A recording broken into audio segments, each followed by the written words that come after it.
So, a lot of people really want to know what happened to Will Cook for a Date. What happened to the woman standing out there with the Will Cook for a Date sign way back in 2000?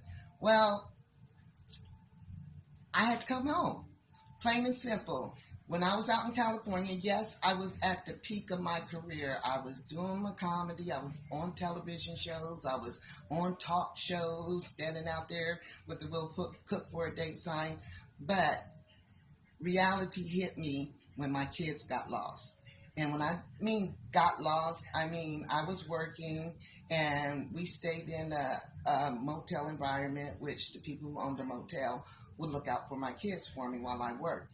One day, my daughter happened to meet a 16-year-old child that was running away from home. And because I kept my kids with money and bus tokens in case they needed to get to me, she lured my daughter and my kids to come with her in attempts to take them to the beach, which they did get to the beach, but then she left with the money and the tokens, and my kids were stuck wondering, how do we get back to home?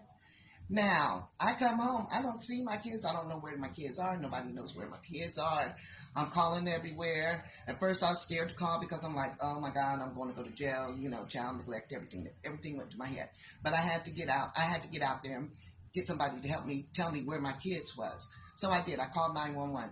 And then before I knew it, every beach police, every sheriff, every county, every damn police in LA was at my doorstep. Now, my kids were missing not 1 or 2 hours, but they were missing for several hours, like 6 to 8 hours. And when a police officer came to me and asked me for my children's dental records, I about died. When I tell you, I went outside, I got on my hands and knees. I prayed like I've never prayed before. God, you bring my kids to me safe and sound and unharmed. I'll give up this career. I'll give up the career of comedy. I'll give up trying to be rich and famous. I'll go back home with my mama and raise my kids until they grow. Guess what? God brought back my kids. And guess what? I kept my promise. I've stayed with them, been with them, around them from that day forth. If you never had a child missing, you don't know what type of feelings we go through. But I did my I made my promise, I kept my promise, and God is opening doors for me now as a grown 55-year-old woman. So, watch out. You're going to be surprised what I come up with next.